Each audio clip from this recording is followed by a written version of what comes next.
It's day 6 of the Russian invasion into Ukraine, and we got a lot of news topics to cover today. The Russians have brought a heavy flamethrower into Ukraine. Ukraine is meeting with Russia to discuss potential terms of negotiation. The rest of the world is finally aiding Ukraine, and Russia has responded to the international banking sanctions levied upon it by the West.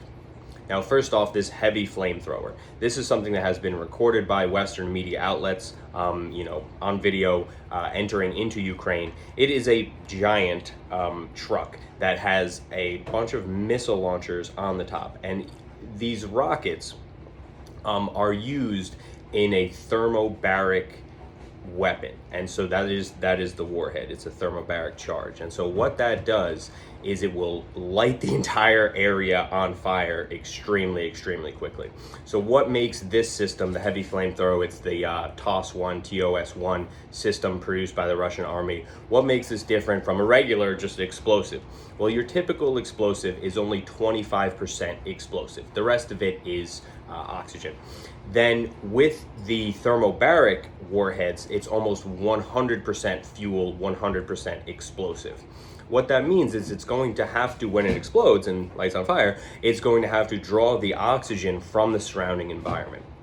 Now, this explosion is so significant that it sucks the oxygen out of the nearby environment, leading to a severe drop in pressure. And that's why these things are often referred to as vacuum bombs, because that's the effect that they create. They create such a low pressure area in which the air pressure is extremely low, such that it creates something close to a vacuum. Now, it's not a perfect vacuum, but it's close enough to be considered a vacuum bomb.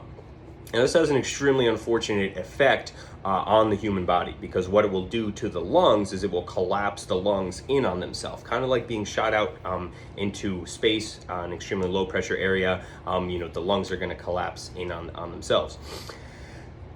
And so that means that once the oxygen returns to the area, well, you're still going to suffocate. You're still going to be unable to breathe and die in that manner. And now this is a humanitarian violation. This is an extremely cruel weapon of war. I mean, it's not just a regular gunshot or explosive, but you're going to be conscious while you're suffocating because your lungs have collapsed due to this ridiculous thermobaric weapon. So this is probably going to be used by the Russians against buildings in Kyiv in their attempt to clear out the city block by block. And hard to imagine it getting more inhumane than that, but I really wouldn't put it past Putin. So number one, Putin should be tried as a war criminal for bringing in these thermobaric weapons. They are extremely inhumane and detrimental, not only to the civilians and the fighters in Ukraine, but this should be a wake-up call for all of the people in the world, what Putin is doing in Ukraine. So moving on beyond the disgusting heavy flamethrower. Second point, Ukraine is sending a delegation to meet with a Russian delegation at the Belarusian border of Ukraine. So this is interesting. This is the first time that they have conducted negotiations, and we'll see what comes of this. But this opens up the possibility of a third option. I know in my previous video I laid out 2 options. Ukraine surrenders fully, Ukraine enters into permanent insurgency. The third option, which would be a sort of quick surrender for Ukraine in that they do not surrender the entire country. But perhaps Kiev would fall, perhaps it would not, but Ukraine would retain control over the western portions and the southern portions of Ukraine. Now, this would be reminiscent of how Russia conquered Poland in the 1700s, in the 18th century. Russia conquered Poland not by conquering the entire country all at once, but by taking a piece. Then years later, taking another piece. Years later, taking another piece. I mean, this is not even part 1. This is part 2 of that. In 2014, Putin took over Crimea, this sort of coastal part of Ukraine that has a very important deep water port on the Black Sea, allowing Russia to have access to a deep water port year-round that would not be covered up by ice. They've got some ports in the north and in the far east of the country, Russia that is, but they freeze over in the winter, so they would be useless for bringing in giant ships. So that's why the Russians needed Crimea in 2014, and we might see Russia just take part of Ukraine now, come back for the rest later. After all, they did it to Poland in the 18th century, and they've already started to do it to Ukraine. All right, point number 3, foreign aid is arriving in Ukraine, and this is not money, this is not thoughts, this is not prayers, but these are actual very advanced weapons. So Germany has finally decided to send actual munitions, arms to Ukraine. They have sent 1,000 Javelin shoulder-launched missiles. These are basically like bazookas that can take out tanks.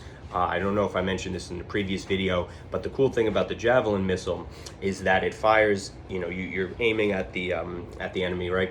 And then the missile, instead of just going straight, where it would run into, say, the front armor of the tank. Now, the front armor of a tank can be, say, 10, 100 times thicker than the armor on the top or the armor on the sides. So you don't want to hit a tank from the front. You're not going to kill it. But if you hit it from the top, the tank's probably done for. So the Javelin missile shoots the missile far up in the air. It flies at a high altitude, thousands of feet above the ground, and then comes down upon the enemy, hitting them from above, likely taking out their tank. And so these would be extremely useful against the Russian forces. But let's not kid ourselves here. 1,000 missiles does not mean you're going to take out 1,000 tanks. I would say if that kills about 30 tanks, that is to be expected there. What is that, 3% effectiveness? Because many missiles will not get to Ukraine in time. They might be intercepted by Russian forces before they get to the Ukrainians. They might be deployed to the wrong areas. They might just miss. And so that 3% effectiveness rate is probably what you can expect to see from that. So they obviously need more. Now, American President Joe Biden, to his credit, has promised Javelin missiles, or Javelin anti-tank shoulder-launched missile systems, basically like a bazooka, far more advanced. And then the Stinger anti-aircraft missiles. So these would be used to take down planes, helicopters, and such. But these need to get to Ukraine literally as soon as possible. They need to be there yesterday. A promise on a piece of paper is not going to stop Vladimir Putin, but actual missiles pointed at him might. Okay, and then the final thing, we talked recently about the United States and the rest of the West deciding to cut off Russia from the global banking system. This is the SWIFT system. Russia has been cut off, sanctioned, and they are not going to be able to conduct international banking transactions any further. This is done to strangle the Russian economy and try to make it impossible for them to afford things. The United Kingdom, England, and Great Britain should be commended. They pushed for these SWIFT sanctions. They pushed hard for them. Germany was unwilling to do it, but ultimately, I would say Joe Biden being the most powerful leader in the West, the credit should go to Biden for something like this, and the United Kingdom as well. But so Russia's been sanctioned. So it's important to understand Putin has said that this would be a declaration of war. This would start World War III. If you launch these SWIFT sanctions, I will send the nukes, said Vladimir Putin. Well, I don't see any nukes. And right now we're currently safe. Russia has put its nuclear forces on special high alert, whatever the hell that means. I highly doubt that they actually changed anything within the Russian military. This seems to me to be a symbolic thing meant to scare people in the West. It scared me for a second, but then I realized it's probably, not actually closer to a nuclear war here.